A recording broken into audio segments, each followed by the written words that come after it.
ఏర్పాటు చేసినటువంటి భారత్ బచావో మిత్రులకి, ఈ సమావేశానికి హాజరైన మిత్రులందరికీ కూడా అభినందనలు, ధన్యవాదాలు తెలుపుతూ, ఎందుకంటే ఈ ఎన్కౌంటర్లు అంటే ఇంతకు ముందల ఒకళ్ళో ఇద్దరో లేదో ఒక 10 మంది చనిపోయారంటే అది పెద్ద ఎన్కౌంటర్ అని చెప్పి అనుకునేవాళ్ళు.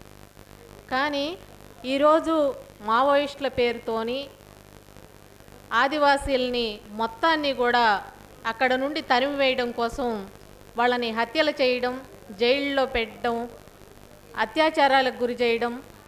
ఒక ఎన్కౌంటర్ జరిగిందంటే ఒక హత్య చేయటం అనేదే కాదు, ఎన్నో హింసలను అనుభవించి హత్య చేయబడడం అనేది మనందరం కూడా చూస్తున్నటువంటి విషయం. మేము వెళ్ళిన ప్రతిసారి కూడా ఎంతో బాధని అనుభవిస్తున్నాం. ఎందుకు అంటే ఆ మనుషులు ఇన్ని హింసలు పడి హత్య చేయబడతారు. ప్రజల కోసం పనిచేసి వాళ్ళ జీవితాలని త్యాగం చేస్తున్నటువంటి వ్యక్తులు ఎవరి కోసమైతే పనిచేస్తున్నారో వాళ్ళకి శత్రువులుగా మార్చి వాళ్ళు ఎక్కడున్నారు అనే సమాచారాన్ని తీసుకొని వాళ్ళని చుట్టుముట్టి పట్టుకొని కాల్చి చంపడం.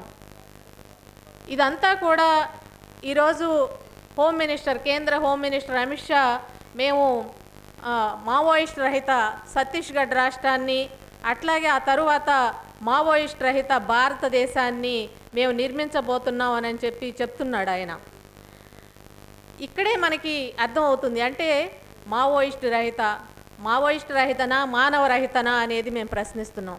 ఎందుకంటే ఆ మనుషుల్ని పట్టుకొని చంపేసి అక్కడి నుంచి తరిమేసి అంటే ఒక 2-3 పెట్టుబడిదారుల కోసం లక్షల మంది జీవితాలని మీరు విస్థాపనకు గురి చేస్తున్నారు, విధ్వంసానికి గురి చేస్తున్నారు, వాళ్ళ జీవితాలని నాశనం చేస్తున్నారు. ఏ రోజు వాళ్ళు ప్రశాంతత లేకుండా జీవించాల్సినటువంటి పరిస్థితి ఈరోజు ఏర్పడింది. ఇప్పుడు ఆ బస్తర్ని రక్షించుకోవడం కోసం వాళ్ళొక్కళ్ళే ఎందుకు పాటుపడాల్సినటువంటి అవసరం ఉంది? ఆ బస్తర్లో ఉన్నటువంటి ఖనిజ సంపదని తీస్తే అక్కడ ఉన్నటువంటి జీవనదులు అన్నీ కూడా ఎండిపోతాయి, ఆక్సిజన్ దొరకదు, మంచినీళ్ళు దొరకవు. మనకి బ్రతకడానికి కావాల్సినటువంటి వాటిల్లో ముఖ్యంగా మనకి గాలి, నీరు, ఆహారము ఇవన్నీ కూడా మనకు అవసరమైనవి. మన అందరికీ కూడా ఆ పరిస్థితి వస్తుంది. ఆహార కొరత, నీటి కొరత, గాలి కొరత, చివరికి ఆక్సిజన్ కూడా అందనటువంటి పరిస్థితి వస్తుంది అనేది మనమందరం ప్రజలందరికీ కూడా ఒక అవగాహన కల్పించాల్సినటువంటి అవసరం ఉందని చెప్తున్నాం. ఈరోజు వీళ్ళ అండదండలతోనే ఈ సైనిక క్యాంపులు ఏర్పాటు చేసి దానిలో ఉన్నటువంటి జవాన్లు అత్యాచారాలు చేసి మహిళల్ని హింసించి చంపుతున్నారు. ఈరోజు ఇక్కడ ఏదైనా మైదాన ప్రాంతంలో ఒక అత్యాచారం జరిగితే ప్రజలు కొంచెం ఆగ్రహం వెలిబుచ్చినా కూడా వాళ్ళని ఎన్కౌంటర్ చేసి చంపేస్తున్నారు. మరి మీ ప్రభుత్వ సహకారాలతోని ఒక రాజ్యాంగబద్ధంగా ఏర్పడినటువంటి ప్రభుత్వాలు రాజ్యాంగ ఉల్లంఘనకి గురి చేస్తూ ఉంటే ప్రజల్ని ప్రశాంతత లేకుండా వాళ్ళని బాధలు పెడుతూ ఉంటే దీన్ని ఏమనాలి?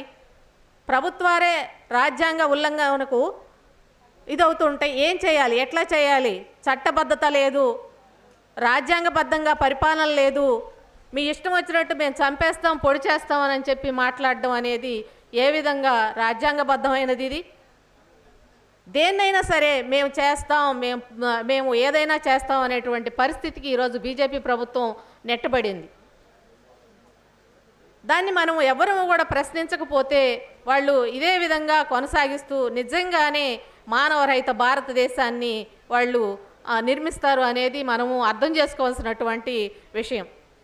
ఒక్క విషయం, ఈరోజు తిరుపతిలో ఒక ముస్లిం హోటల్ ప్రారంభిస్తుంటే ఇక్కడ పెట్టడానికి వీలు లేదు, ముస్లింలు తిరుపతిలో పెట్టడానికి వీలు లేదు అని చెప్పి మాట్లాడారు. దాన్ని ఎవరు కూడా వ్యతిరేకించలేదు. కానీ వక్ఫ్ వాళ్ళ ఆస్తుల్ని, ముస్లిం ఆస్తుల్లోనూ వక్ఫ్ బోర్డులో ముస్లింలు కాకుండా అదర్స్ని చేరిస్తే వాళ్ళు ఆ విధంగా ఉండటానికి వీలు లేదు అని చెప్పి మాట్లాడితే మేము అర్థం చేయిస్తామని చెప్పి మాట్లాడుతున్నారు. సుప్రీంకోర్టులో వేసినా కూడా వాళ్ళు ఆగడం లేదు. ఇక్కడ ఉన్నటువంటి హెచ్సియు భూముల్లో వన్యప్రాణులు ఉన్నవి, వాటి రక్షణ కోసం అక్కడ ఉన్నటువంటి చెట్లను ఏ విధంగా తొలగించారు? మీరు దానికోసం ఏమైనా సరే ఒక వాళ్ళ ముందు చెప్పి అంటే ప్రభుత్వం అక్కడ ఉన్నటువంటి వన్యప్రాణి రక్షణకు ఆ, ఆ, ఒక చట్టబద్ధత కోసం మీరు తీసుకొని చేశారా? మీరు బానిసలైపోయారా? మాట్లాడలేకపోతున్నారా? మాట్లాడితే వాళ్ళకి హాని జరుగుతుందని చెప్పి భావిస్తున్నారా అనేది కూడా మనం తెలుసుకోవాల్సినటువంటి విషయం.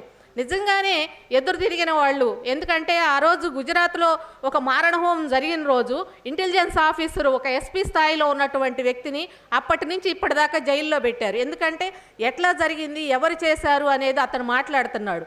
అతను నిజాయితీగా మాట్లాడుతున్నందుకు ఈ 12-13 సంవత్సరాల నుంచి ఆయన జైల్లో ఉన్నటువంటి పరిస్థితి. ఇప్పుడు కూడా ఇక్కడ సుప్రీంకోర్టు జడ్జిలు కావచ్చు, ఎవరైనా కావచ్చు, వాళ్ళు మాట్లాడితే వాళ్ళని ఏం చేస్తారో కూడా తెలియనటువంటి పరిస్థితి ఉంది. కాబట్టి మనం ప్రజల్లో అవగాహన కల్పించి, అంటే మనం ఎక్కడైనా సరే ఏదైనా సరే ఒక ఈరోజు ఒక హక్కుని సాధించుకుంటున్నాము అని అంటే అడుక్కొని ఎవ్వరు కూడా ఏ హక్కు కూడా రాలేదు, అడుక్కొని రాలేదు. ఎవరైనా సరే పోరాడి సాధించుకున్నవి ఏ హక్కులైనా కూడా. అట్లాగే ఈరోజు మనము కొంత ప్రజల్లోకి వెళ్ళి వాళ్ళకి అవగాహన కల్పించి ఒక క్యాంపెయిన్ లాగా కొన్ని వందల మందిని ఒక 10 రోజులు కావచ్చు, 20 రోజులు కావచ్చు క్యాంపెయిన్లు నిర్వహించి మీటింగులు పెట్టి ప్రజల్లో ఒక అవగాహన కల్పించి దీని గురించి మాట్లాడడానికి, దీని నుంచి పోరాడడానికి మనము వాళ్ళలో ఒక అవగాహన కల్పించి ఇది చేస్తే మీటింగ్ పెట్టి వాళ్ళని సంసిద్ధులను చేస్తే బాగుండిద్ది అనేది మా బంధుమిత్రుల సంఘం ఉద్దేశము. కాబట్టి దీన్ని ఆలోచించవలసిందిగా ఈ మిత్రులందరికీ కూడా విజ్ఞప్తి చేస్తున్నాం బంధుమిత్రుల సంఘంగా. అట్లాగే ప్రజల కోసం ఎన్నో హింసలను అనుభవించి, అట్లాగే వాళ్ళ జీవితం మొత్తాన్ని కూడా త్యాగం చేసి అన్నీ వదులుకొని వెళ్ళిపోయి అక్కడున్నటువంటి వాళ్లకు వాళ్ళ జీవితాన్ని ఏ విధంగా, అంటే పంటలు పండించుకోవటం కావచ్చు, లేదంటే ఏ విధంగా జీవించాలి, మందులు వాడకం కావచ్చు, ప్రతిదీ కూడా ప్రతి విద్యను అందించడం కావచ్చు, మంచినీరుని అందించడం కావచ్చు, అన్నీ కూడా ఈరోజు అక్కడ ఉన్నటువంటి విప్లవకారులు మాత్రమే వాళ్లకు చేదోడు ఓదోడుగా ఉండి అన్నీ ఆలోచించే విధంగాను, నేర్చుకునే విధంగాను, పంటలు పండించే విధంగాను వాళ్ళ జీవితాన్ని మంచిగా చక్కదిద్దిన అటువంటి వాళ్ళు. అట్లాగే దానిలో అక్కడ ఉన్నటువంటి ఆదివాసీలు కూడా వాళ్ళ పోరాట పనిమను పెంచుకొని ప్రజల కోసం ఎన్నో హింసలను అనుభవించి హత్య చేయబడిన వాళ్ళందరికీ కూడా వాళ్ళ జీవితాలను త్యాగం చేసిన వాళ్ళందరికీ అమరుల బంధుమిత్రుల సంఘం వినమ్రంగా జోహార్లు అర్పిస్తూ ఈ అవకాశం ఇచ్చినటువంటి మిత్రులకు విప్లవ అభినందనాలు తెలుపుతూ ముగిస్తాను.